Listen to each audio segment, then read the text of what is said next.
Bom dia, meus amados irmãos, que a graça, que a paz do nosso Deus e Pai maravilhoso, o amor do nosso Senhor e Salvador Jesus Cristo habita em nossos corações, nos fazendo com que continuemos a crescer na sua graça, no conhecimento de Deus que salva. Amados, chegamos hoje, sexta-feira, o último dia da nossa lição, né? Ontem, na quinta-feira, nós estudamos as perguntas 9 e 10, quando nós vimos que o Senhor prometeu em retirar o seu povo, o seu remanescente do meio de todos os povos, né? Do Oriente até o Ocidente, né? Iria, assim como eles estavam acostumados a malhar o trigo para separar o grão da palha, né? Da mesma forma, o Senhor iria malhar a terra inteira para separar o seu povo da palha, ou seja, das pessoas que vão para o fogo, né? Separar o ímpio do justo, retirando o justo aí para o seu celeiro, para guardar aí como um grão, e ele vai ajuntar um por um. Olha que coisa, que linguagem, né? O Senhor promete essa salvação aí ao justo no versículo 12.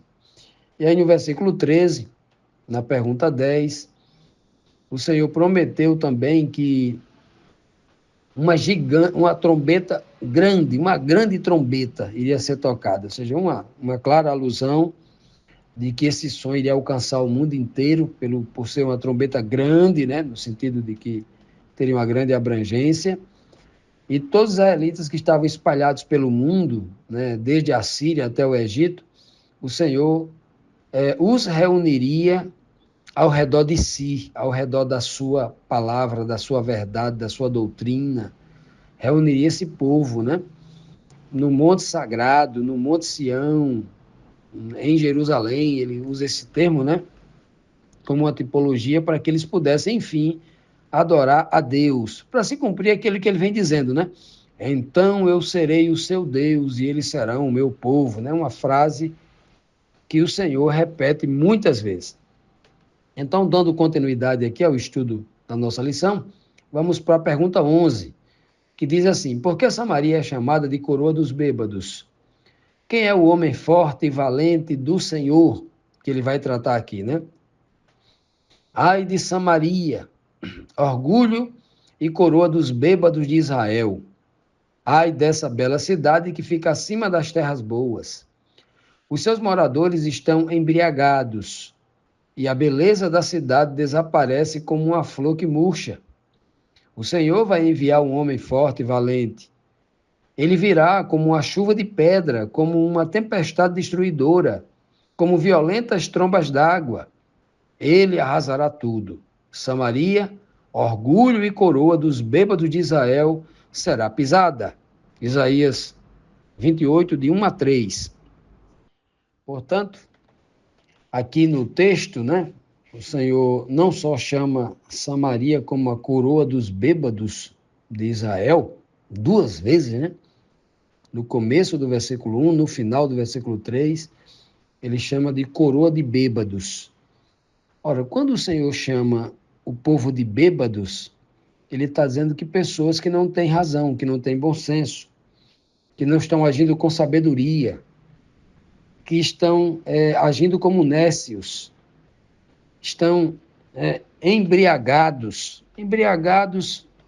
pela falta de conhecimento, embriagados pelo seu próprio orgulho, pelo seu próprio poder, que me parece ser o contexto aqui, porque ele está dizendo que a cidade era bela fisicamente, né? E era uma cidade que estava acima das terras boas. A terra boa estava no vale, ela estava no alto, né? As terras boas que davam a produção de grãos e pastagem para os animais estava embaixo, ela estava acima, estava no topo, né? E os moradores de lá dizem que elas estavam embriagados, né? Pelo quê? Por causa da beleza da cidade.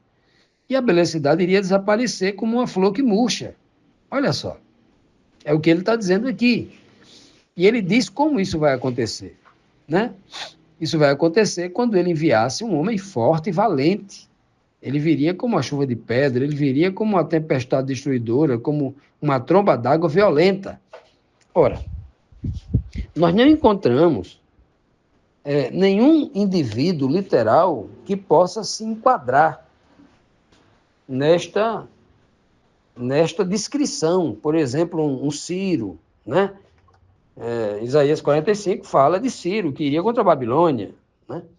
Nós não encontramos ninguém assim, né, contra Samaria. Eu, particularmente, quando eu olho para esse texto, eu só vejo uma pessoa que é valente o suficiente para vir àquela cidade de forma assim arrasadora. Jesus Cristo. Não tem outro, né? E por estar no livro de Isaías, um livro messiânico, né, dedicado ao Messias, aí sim que ainda reforça mais essa compreensão. Jesus, quando vai a Samaria, ele encontra uma mulher e ele diz que ele promete a ela fazer jorrar nela uma fonte de água que jorre para a vida eterna, né? E ali ele causou uma verdadeira revolução através daquela mulher. A cidade inteira escutou quem era Jesus, os homens vieram, né, ver Jesus, etc., né? Então, eu quando olho para cá, não vejo ninguém fazendo uma revolução tão poderosa, vindo da parte de Deus, a não ser Cristo, né? O povo estava embriagado, até a mulher samaritana estava embriagada, né?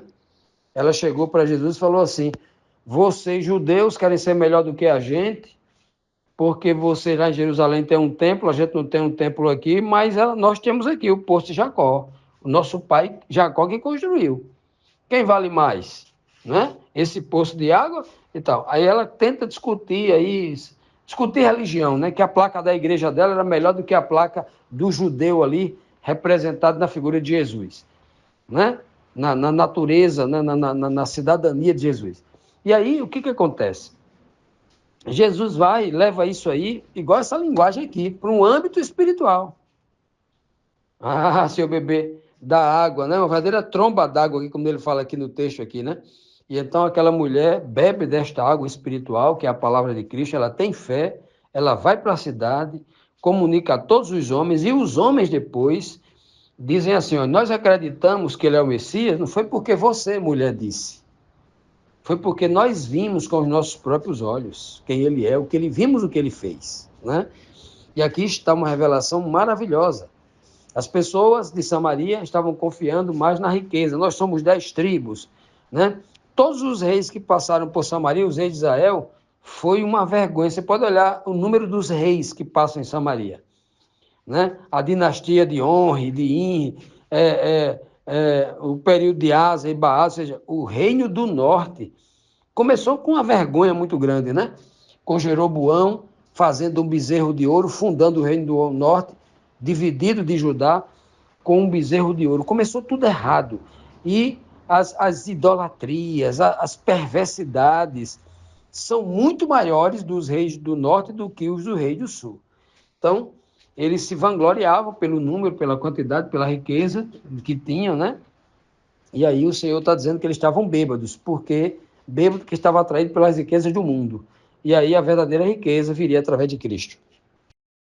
Continuando, meus amados, vamos agora para a última pergunta, a 12ª, que nos traz aqui mais um questionamento. Quais os significados? Coroa de flores para os vivos, né? E o significado da frase, os juízes desejaram fazer justiça. E o termo cidade aqui, né? Vamos tentar aqui buscar aqui uma compreensão nos versículos 5 e 6 do capítulo 28, que diz assim: naquele dia, o Senhor Todo-Poderoso será como uma bela coroa de flores para a gente, para as pessoas, né, do seu povo, que ficar com vida, que restar com vida. Falando aqui do remanescente, né? Ficar, restar, remanescer com vida. Aos juízes, ele dará o desejo de fazer justiça. E aos que defendem a cidade contra o inimigo, ele dará coragem. Então veja que são 3 aspectos aqui, justamente os 3 estão na pergunta, né? Coroa de flores, juízes com desejo profundo de fazer justiça e coragem para aquelas pessoas defenderem a cidade. É o que Deus vai dar naquele dia. No texto anterior, ele está julgando o ímpio, inebriado, bêbado, porque confiou mais neste mundo, mais nas riquezas, mais na cidade, mais nos muros de Samaria, mais na quantidade de tribos, que eram 10 que formavam o reino do norte, confiou mais na força do homem, etc., do que em Deus. Estavam cegos, inebriados, né? Estavam bêbados. Agora, isso foi o juízo de Deus relacionado ao ímpio. A figura representada ali é o ímpio, né? E para com ele, Jesus viria como, obviamente, para aquela cidade como uma tempestade, como uma tromba d'água, né? Como um homem valente que Jesus, né, era. Valente no sentido não de violento, né? No sentido de coragem para vencer o pecado e vencer o mal. E aqui neste verso, é um verso dedicado aos justos, ao remanescente, quando o Senhor será para eles, primeiro, como uma coroa de flores. Uma coroa de flores, ou uma coroa de ramos, né, era colocada na cabeça dos vencedores. É um reconhecimento, como os romanos tinham o costume, por exemplo, de colocar ramos de oliveira como um diadema na testa, como uma coroa, né, na cabeça das pessoas, né, por trás das orelhas e na testa ali. Então, é nesse sentido, é uma figura de linguagem que está falando o reconhecimento da vitória, está honrando como vencedor. Uma coroa de flores na cabeça significa isso, né? Depois que o Senhor fizesse isso pelo seu povo, ele tem um segundo ponto aqui, né? Isso, a coroa é uma bela, não é nem uma coroa, é uma bela coroa de flores, né? E somente para os que restassem com vida, os sobreviventes, somente para os que vão viver a vida eterna. Os ímpios vão para o lago de fogo, que é a grande tipologia do grupo anterior. Então, aqui está falando a vida para os que realmente forem vencedores. Aí ele continua dizendo que naquele dia ele vai colocar no coração dos juízes o desejo de fazer justiça. Ora, quando é que Deus colocou? Nunca houve, no tempo antigo, o coração do juiz inclinado para fazer justiça. Pelo contrário, o que é que nós vamos ver depois de Isaías aqui? Né? Os juízos que Deus manda através de Amós, de Abacuque, né, de Oséias, e dos profetas todos. Todos. O que é? Os juízes julgam por suborno, diz lá o texto. Os juízes dão a sentença por suborno. E isso foi uma demanda que era recorrente desde os tempos antigos. Os juízes que se levantaram para agir com justiça foi aqueles que Deus usou de forma sobrenatural para trazer libertação a Israel, Sansão, Débora e tal. Mas Gideão, esses outros juízes que ele está falando aqui, ou os magistrados que julgavam o povo, o Senhor sempre deixou bem claro que estava havendo corrupção no, entre aspas, judiciário do povo de Israel. Estavam vendendo sentença.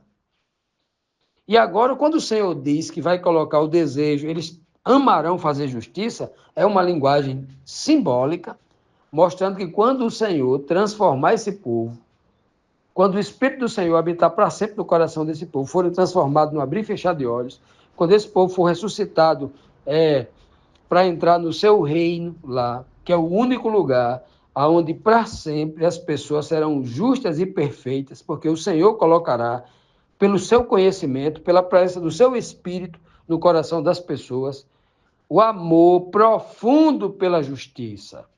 A justiça que tem muitas pernas, muitas facetas, né? Muitas facetas. A honestidade, a verdade, a lealdade, não é? Tudo isso, né? Ainda alicerçado numa série de princípios. Princípio da equidade, princípio da isonomia, tantos princípios, né, justos. Quem ama a justiça vai ser preenchido. Por isso que Jesus falou assim: bem-aventurados que têm fome e sede de justiça, serão fartos. É aqui, ó, está aqui, né, a promessa de quando o Senhor fará isso. E por último, ele diz, né?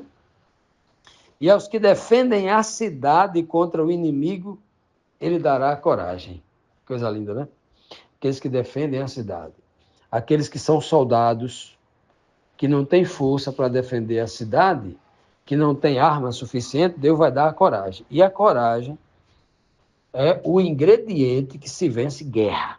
Muitas guerras foram vencidas em situações em que o povo estava numa questão de inferioridade militar, no sentido de pouco efetivo,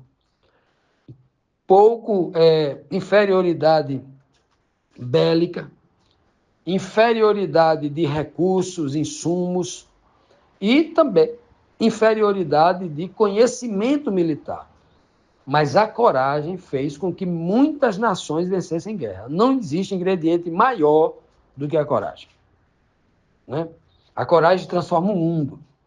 E aqui, obviamente, o Senhor está falando que aquilo que ele coloca no coração das pessoas. A coragem que Paulo teve de ir pelo mundo inteiro pregando o evangelho. A coragem que Paulo teve de enfrentar promotores e juízes que o julgavam de um crime que ele não cometeu, porque não era criminoso, né? E a coragem que Paulo teve para enfrentar o machado, o seu algoz, aonde foi decapitado. A coragem que os santos terão para, diante da besta, diante do anticristo, diante do falso profeta, pregar o evangelho eterno para o mundo inteiro, mesmo sabendo que a sua vida será pago aquilo ali, aquele desaforo, aquela afronta contra os poderes deste mundo do mal, será o pagamento com a própria vida, como foram com Cristo, como foi com todos os profetas, como foram com os apóstolos, né? Então, meus amados, o Senhor vai dar isso: coragem, o desejo da justiça e uma coroa de flores, uma bela coroa de flores para os vencedores. Busquemos isso em nome de Jesus.